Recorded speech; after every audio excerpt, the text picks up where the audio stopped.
Comme nous l'avons vu dans le premier et le deuxième film, le Coran, la parole de Dieu, a rapporté un grand nombre de développements scientifiques il y a des siècles de ça.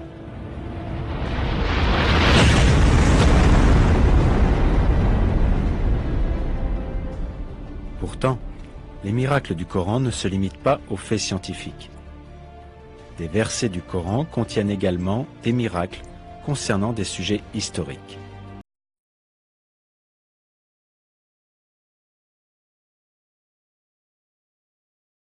Un grand nombre de tribus, de cités, de rois et de guerres sont décrits dans notre livre saint.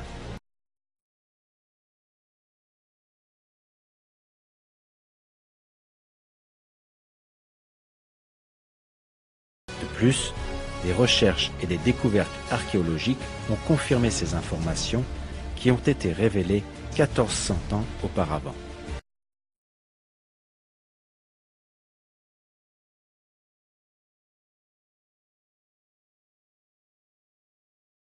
Il n'y a absolument aucun doute possible que le Coran soit une révélation et un miracle de Dieu.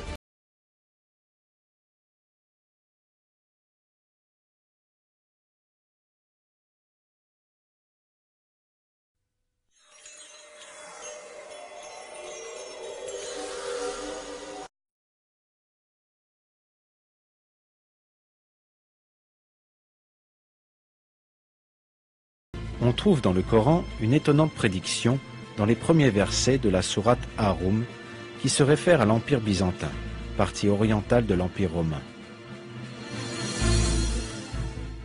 Il y est dit que l'Empire byzantin, qui avait connu une grande défaite, aurait bientôt la victoire.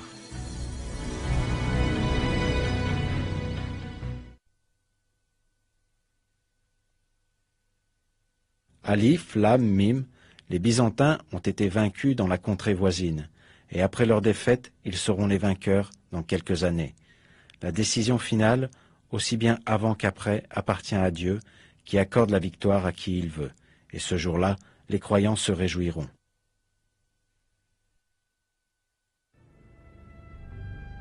Ces versets furent révélés vers l'an 620 de l'ère chrétienne, près de 7 ans après la défaite cinglante infligée par les Perses aux chrétiens de Byzance en 613-614.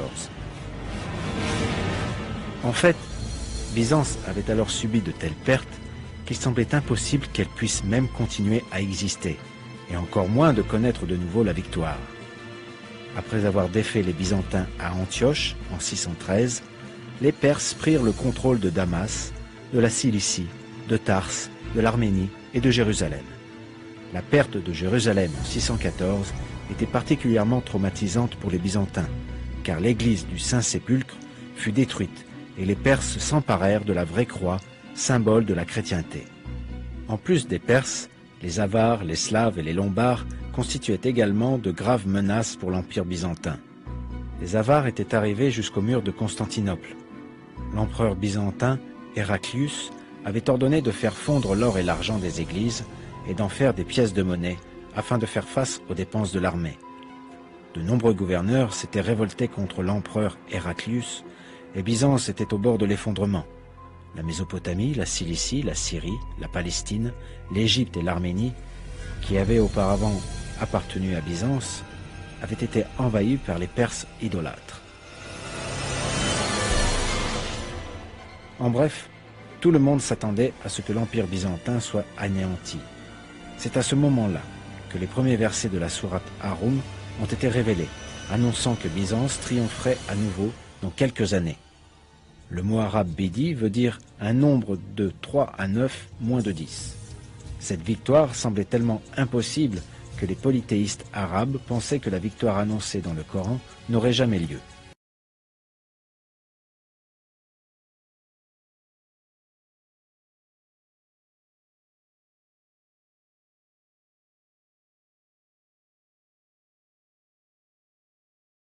Cependant, comme toutes les autres prédictions du Coran, celle-ci se réalisa.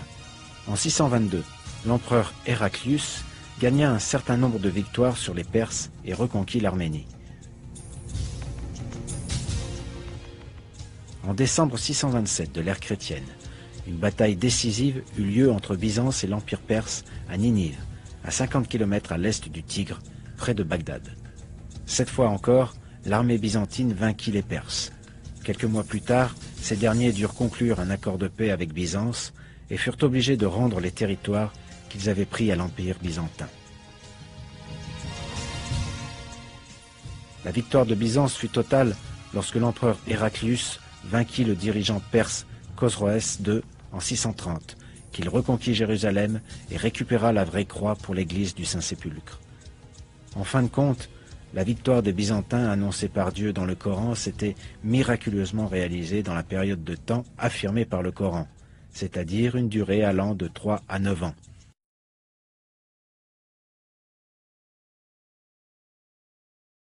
Il est un autre miracle révélé dans ces versets. Il s'agit de l'annonce d'une réalité géographique qui ne pouvait être connue de personne à cette époque, que les Byzantins ont été vaincus dans la région la plus basse de la terre. Cette expression, Anna al-Ard en arabe, a été dans la plupart des traductions comme signifiant le pays voisin. Cependant, ce n'est pas le sens littéral de l'expression, mais plutôt une interprétation au sens figuré. Le mot Anna en arabe est dérivé du mot Dani qui signifie bas, et Ard signifie la terre. Donc, l'expression Anna al-Ard signifie l'endroit le plus bas de la terre.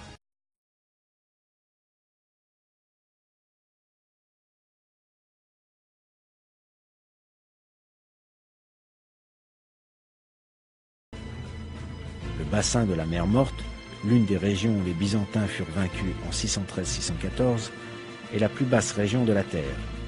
Le coup le plus terrible porté à l'empire chrétien de Byzance dans cette défaite a été la perte de la vraie croix, celle de Jérusalem, située près des rives de la mer Morte.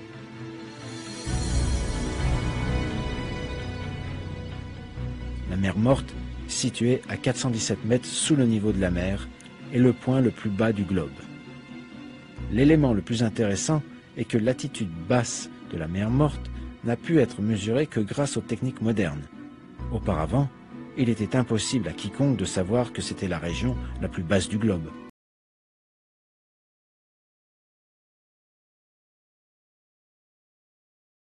Pourtant, le Coran l'affirme. C'est encore une preuve que le Coran est une révélation divine.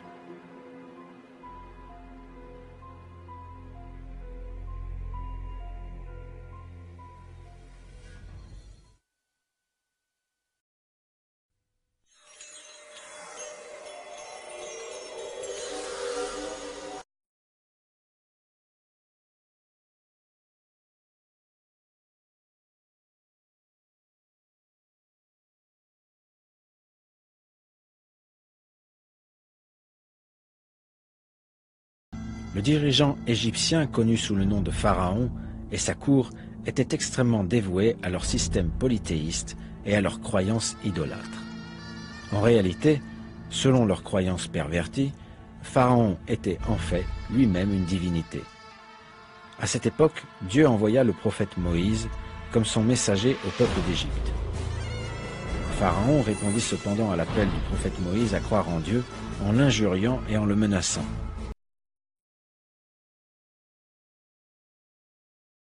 Cette attitude arrogante perdura jusqu'à ce que Pharaon se trouve face à la mort par noyade.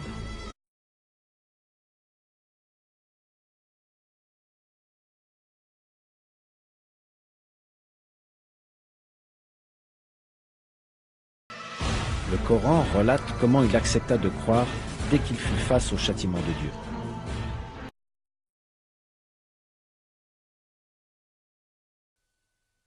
Et nous fîmes traverser la mer aux enfants d'Israël. Pharaon et ses armées les poursuivirent avec acharnement et inimitié. Puis quand la noyade l'eut atteint, il dit « Je crois qu'il n'y a pas d'autre divinité que celui en qui ont cru les enfants d'Israël, et je suis du nombre des musulmans. »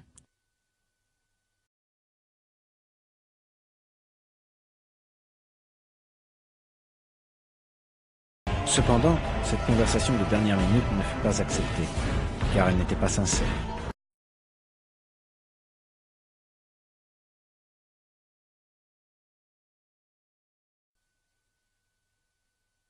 Maintenant, alors qu'auparavant tu désobéissais et que tu étais au nombre des corrupteurs, en ce jour nous préservons ton corps afin que tu sois un signe pour ceux qui viendront après toi, même s'ils sont nombreux, les gens qui ne prêtent aucune attention à nos signes.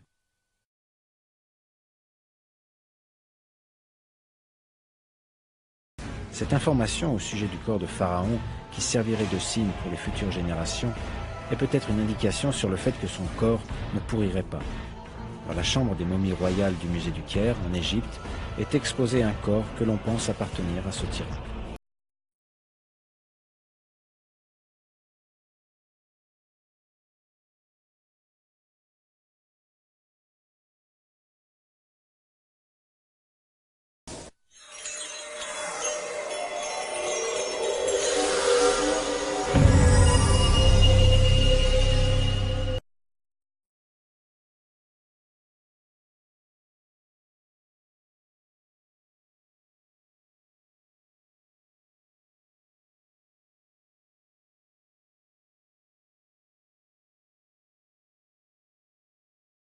Une nuit, alors qu'il était à Médine, que le prophète Mohammed rêva que les croyants entraient dans la mosquée sacrée et qu'ils tournaient autour de la Kaaba.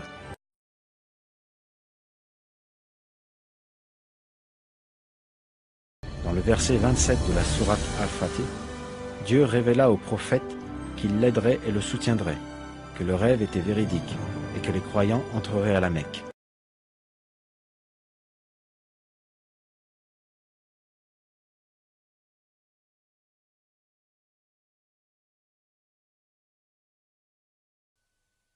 Dieu a concrétisé la vision de son messager en toute vérité.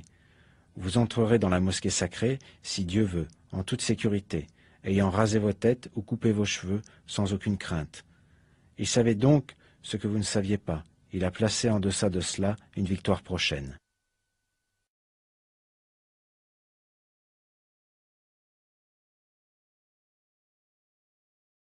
Le fait est, cependant, qu'à l'époque où notre prophète, paix et salutations de Dieu soient sur lui, révéla ces bonnes nouvelles aux croyants, la situation n'était pas du tout appropriée. Les croyants qui avaient émigré de la Mecque vers Médine avec lui n'avaient pu y retourner depuis.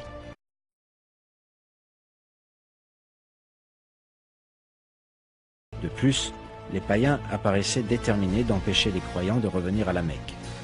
Un peu plus tard, suite au traité de Houdaïbia et à la conquête de la Mecque, les croyants entrèrent effectivement dans la mosquée sacrée en toute sécurité, tout comme le verset l'avait prédit.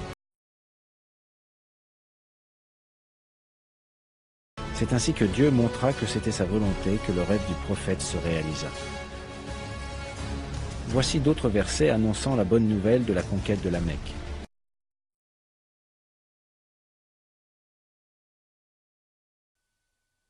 En vérité, nous t'avons accordé, ô Mohammed, mais une victoire éclatante, afin que Dieu te pardonne tes péchés passés et futurs, qu'il parachève sur toi son bienfait et te guide sur une voie droite, et Dieu te donne un puissant secours.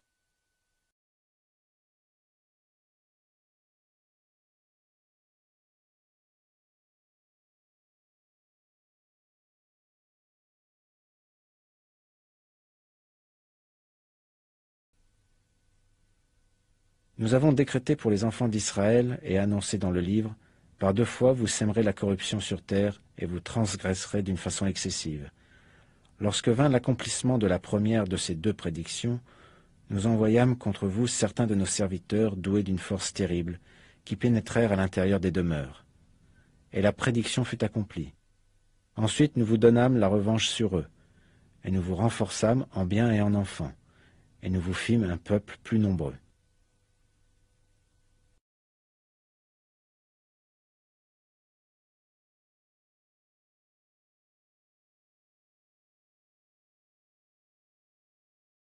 Comme ces versets le révèlent, les enfants d'Israël allaient semer la corruption par 2 fois sur terre. Après la première fois, quand ils assassinèrent le prophète Jean et complotèrent pour tuer le prophète Jésus, ils furent exilés de Jérusalem par les Romains en 70 et errèrent dans le monde entier.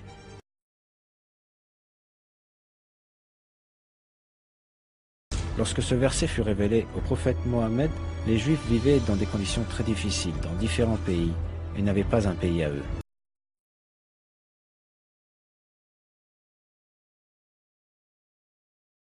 Mais Dieu dit aux enfants d'Israël qu'un jour ils recouvreraient leur force.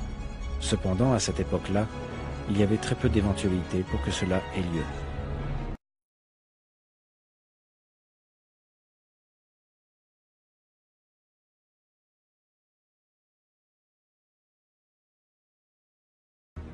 Par contre, plusieurs siècles plus tard, les Juifs retournèrent en Palestine et y établirent l'État d'Israël en 1948.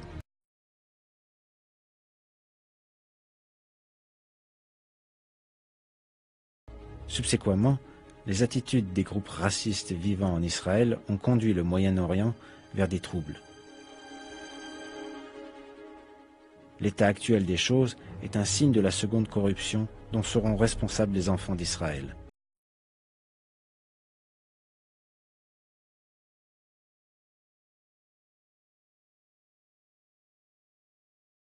Certains groupes racistes et extrémistes ont besoin de se montrer indulgents, comme le recommande notre Seigneur. S'ils suivent ce chemin, alors il est clair que par la volonté de Dieu, un environnement de paix et de fraternité peut encore une fois être instauré, car le Coran précise ainsi. La bonne action et la mauvaise ne sont pas pareilles. Repousse le mal par ce qui est meilleur, et voilà que celui avec qui tu avais une animosité devient tel un ami chaleureux. Dans les versets de la sourate Al-Isra, nous remarquons que personne n'aurait pu croire que de telles choses allaient avoir lieu. Mais Dieu voulait leur accomplissement, et ainsi fournir aux croyants encore plus de preuves sur le fait que le Coran est un livre miraculeux, révélé par lui, pour leur bienfait.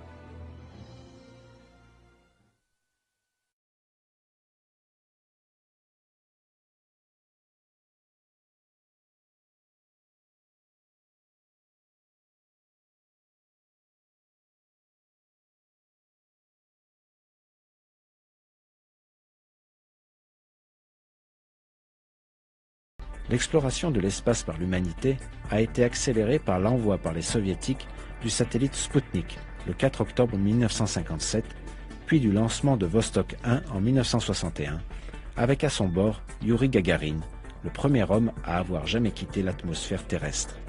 Le 20 juillet 1969, l'astronaute américain Neil Armstrong devint le premier être humain à avoir posé les pieds sur la Lune lors de la mission Apollo 11. En fait, le Coran révéla que de tels développements et réalisations auraient lieu un jour. Par exemple, Dieu attire notre attention sur cela à travers les versets suivants.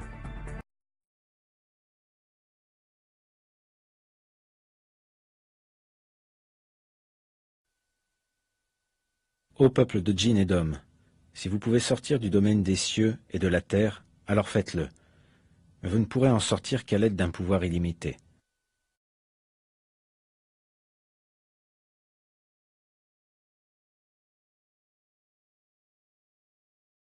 Un examen attentif révèle que le verset suivant souligne le fait que l'humanité pourra un jour explorer les profondeurs de la Terre et de l'espace, et cela seulement grâce à un pouvoir supérieur. En toute probabilité, ce pouvoir supérieur fait référence à la technologie de pointe employée au XXe siècle pour accomplir cet exploit.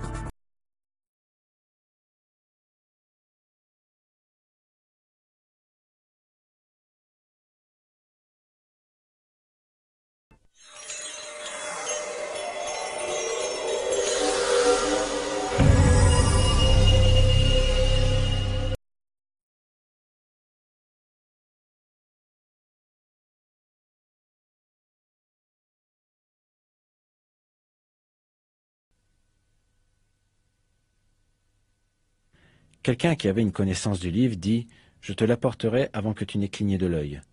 Quand ensuite Salomon a vu le trône installé auprès de lui, il dit « Cela est de la grâce de mon Seigneur, pour m'éprouver si je suis reconnaissant ou si je suis ingrat. »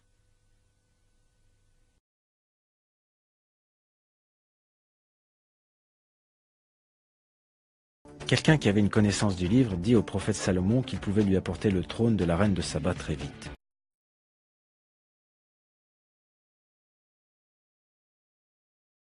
C'est une référence possible à la transmission d'images avec les progrès technologiques d'aujourd'hui.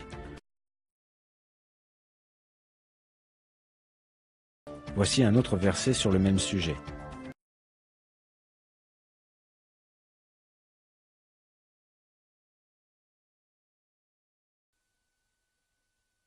Un djinn redoutable dit « Je te l'apporterai avant que tu ne te lèves de ta place. Pour cela je suis fort et digne de confiance. »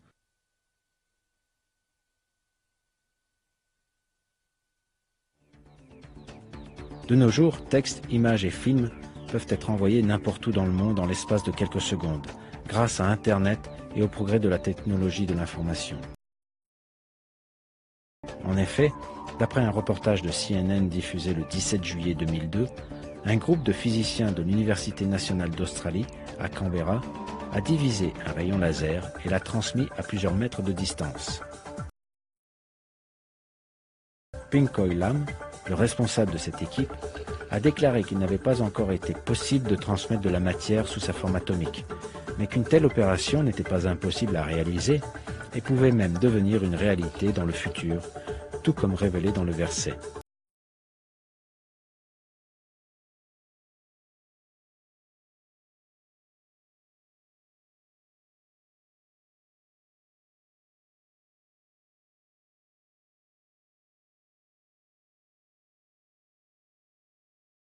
Le Coran rapporte avec précision la vie du prophète Moïse.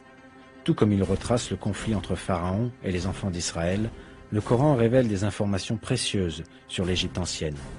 La signification de nombre de ces faits historiques a attiré seulement récemment l'attention des érudits de ce monde. Si l'on considère ces points en faisant appel à notre raison, il devient très vite évident que le Coran et la fontaine d'informations qu'il contient ont été révélés par la sagesse de Dieu, car il correspond aux découvertes scientifiques, historiques et technologiques contemporaines. L'un des personnages dont le nom est mentionné dans le Coran, dans le contexte de Pharaon, est Haman. Il est mentionné en 6 endroits différents du Coran, qui nous informent que c'était l'un des plus proches alliés de Pharaon. Curieusement, le nom de Haman n'est jamais mentionné dans les chapitres de la Torah, se rapportant à la vie du prophète Moïse. Cette information dans le Coran est en accord avec les découvertes archéologiques faites des siècles plus tard. Jusqu'au XVIIIe siècle, les écritures et les inscriptions de l'Égypte antique ne pouvaient être décryptées. La langue de l'Égypte antique utilisait des symboles et non des mots, les hiéroglyphes, qui étaient oubliés il y a des siècles. Le mystère de ces hiéroglyphes égyptiens antiques fut levé en 1799, grâce à la découverte d'une tablette appelée la pierre de Rosette, datée de 196 avant Jésus-Christ. Avec le décodage des hiéroglyphes, une partie importante de la connaissance a été révélée.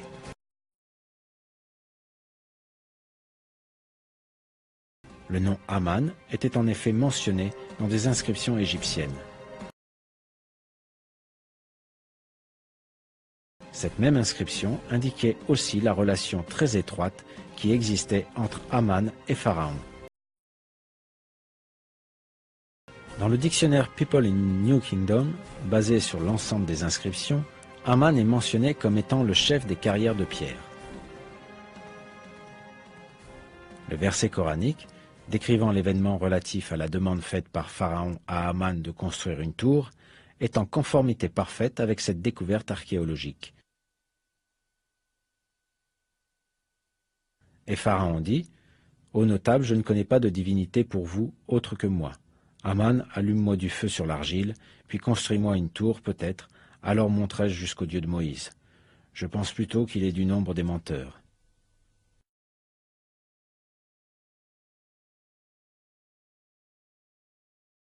La découverte du nom Haman dans les écrits égyptiens antiques a encore une fois confirmé la nature infaillible du Coran, la parole de Dieu. Miraculeusement, le Coran nous fournit une information historique qui ne pouvait ni être détenue, ni comprise à l'époque du prophète.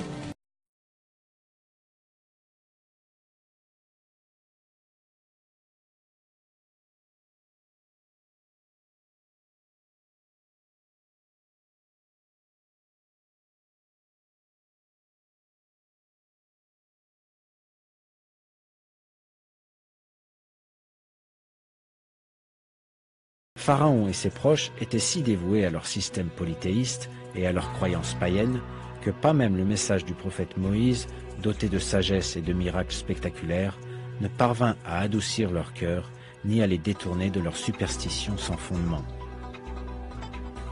Ils déclarèrent aussi ouvertement ce fait. À cause de leur attitude hautaine, Dieu leur envoyait des afflictions, afin de les punir de leur arrogance.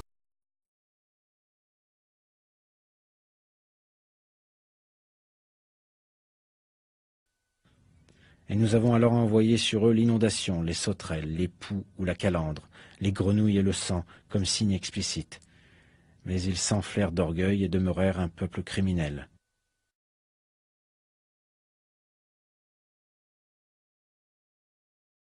Le récit coranique sur cette période de l'histoire humaine a été confirmé par la découverte faite en Égypte au début du XIXe siècle des papyrus Ipuwer qui datent du Moyen Empire.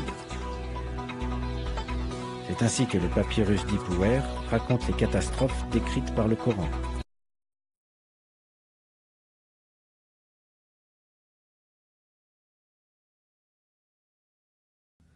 La terre est couverte de plaies, il y a du sang partout, la rivière est en sang.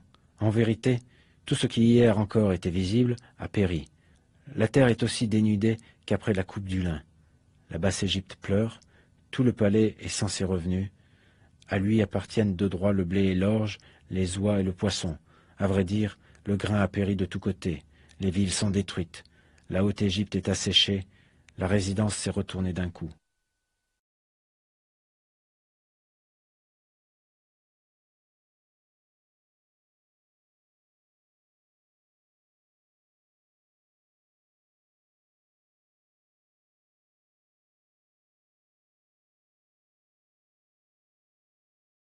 Au début de l'année 1990 furent publiés dans plusieurs journaux connus des articles annonçant la découverte de la cité arabe disparue.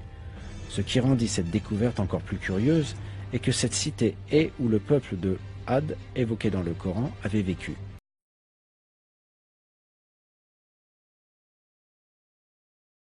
Ce fut Nicolas Clapp, un éminent réalisateur de documentaires et un maître assistant en archéologie, qui mit au jour la ville de légende évoquée dans le Coran. Arabophone et réalisateur de films documentaires à succès, Clapp est tombé, lors de ses recherches sur l'histoire arabe, sur un ouvrage très intéressant. Ce livre parlait d'Ubar, une ancienne cité, et de ses traces. Afin de pouvoir trouver les traces de cette ville, Clapp s'adressa à la NASA pour obtenir les photos satellites de la région, et il étudia après cela les anciens manuscrits et cartes de la bibliothèque Huntington en Californie.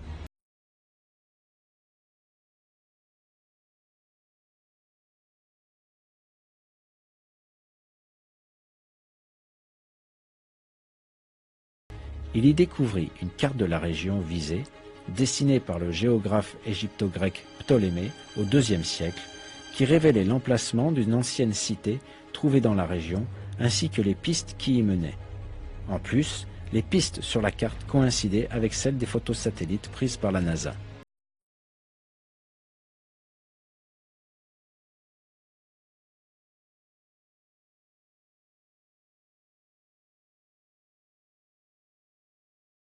Finalement, l'emplacement de cette cité légendaire fut découvert. Peu de temps après, commencèrent les fouilles et des vestiges d'une ancienne cité furent mis au jour.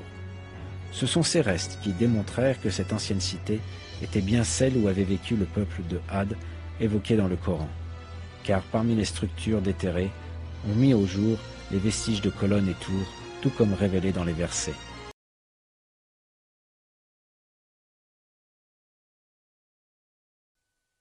N'as-tu pas médité la façon dont ton Seigneur a traité Had, la tribu d'Iram, aux colonnes en hauteur qui étaient telles que jamais qu'il n'en fut créé de semblable dans le pays?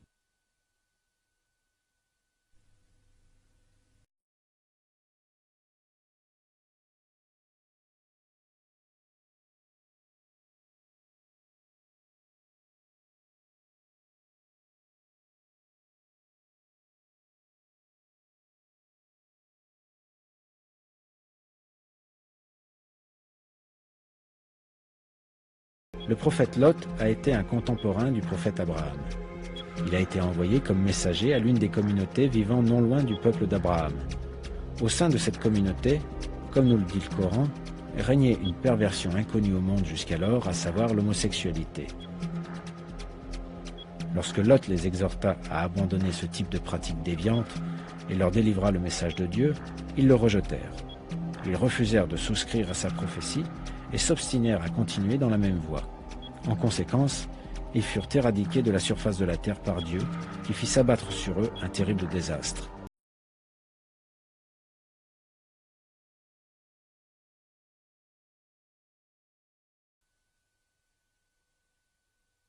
Et souviens-toi de Lot lorsqu'il dit à son peuple, « Commettez-vous des turpitudes que nul à travers les mondes n'a commises avant vous? Vous copulez avec des hommes en renonçant aux femmes pour assouvir vos appétits. Vous êtes un peuple livré à ses excès. » Nous fîmes pleuvoir sur eux des pierres. Considère quelle fut la fin des criminels.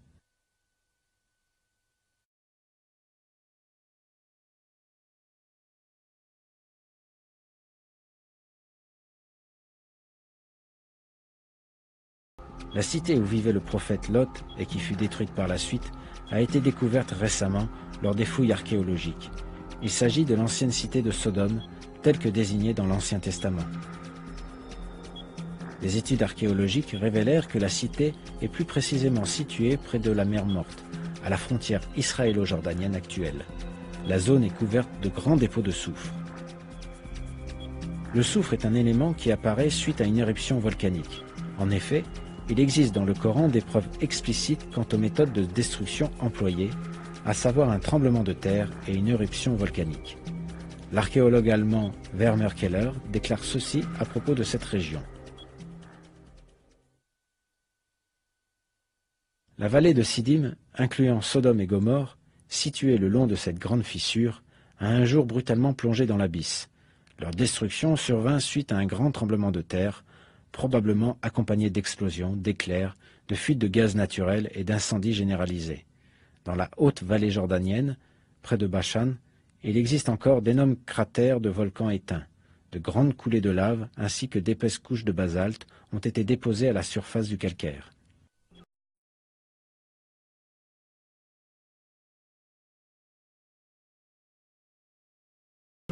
Ces couches de lave et de basalte constituent la preuve la plus importante de la survenue d'une explosion volcanique et d'un tremblement de terre. Dans tous les cas, le lac Lot, connu aussi sous le nom de mer Morte, se situe au-dessus d'une zone à activité sismique, en d'autres mots, une zone sismique.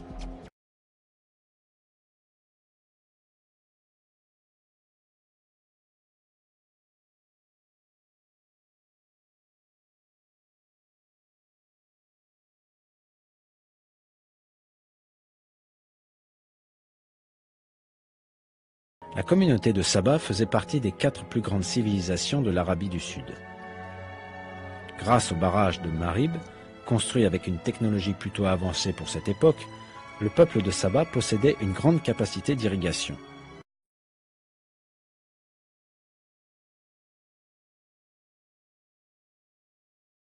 Cela leur permit de mener une vie confortable, emplie de bien-être. Pourtant, au lieu de remercier Dieu pour tous ses bienfaits, le Coran nous informe qu'ils se détournèrent de Dieu. De plus, ils refusèrent de tenir compte des avertissements et des rappels qui leur avaient été faits. En raison de leur faible valeur morale, ils ont mérité le châtiment de Dieu. En 542, leurs barrages s'effondrèrent et l'inondation d'Arim détruisit toute leur terre. Les centaines d'années de labeur des Sabéens disparurent soudain avec la destruction de vignobles, de vergers et de terres cultivées. Cette inondation est décrite ainsi dans le Coran.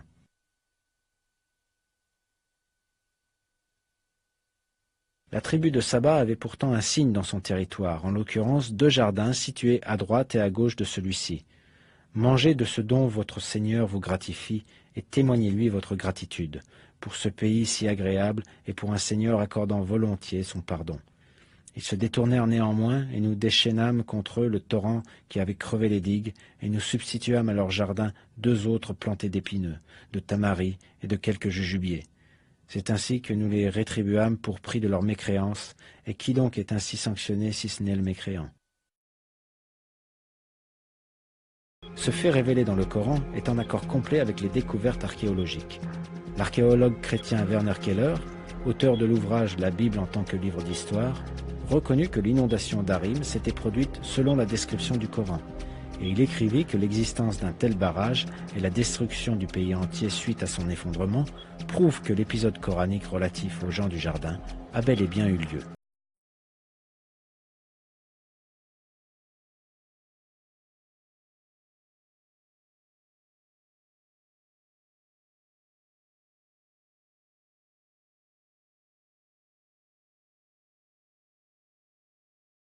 Le Coran est la parole de Dieu Tout-Puissant, le Créateur de toutes choses, et celui qui embrasse toutes choses par sa connaissance.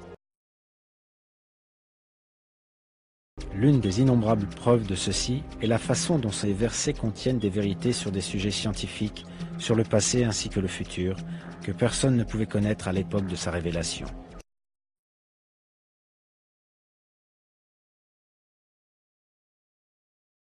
La moindre information que contient le Coran révèle les miracles secrets de ce livre divin. Dans un verset, Dieu dit « Ne méditent-ils donc pas sur le Coran? S'il provenait d'un autre que Dieu, ils y trouveraient certes maintes contradictions. » L'être humain est censé s'attacher à ce livre divin révélé par Dieu et le recevoir avec le cœur ouvert comme seul et unique guide dans la vie. Dans le Coran, Dieu nous dit ce qui suit.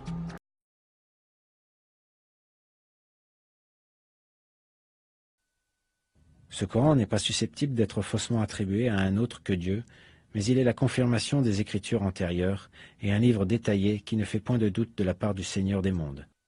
Ou bien prétendent-ils que le prophète l'a inventé? Dis-leur, produisez une seule sourate semblable, et hormis Dieu, appelez qui vous pourrez à votre aide si vous êtes sincères.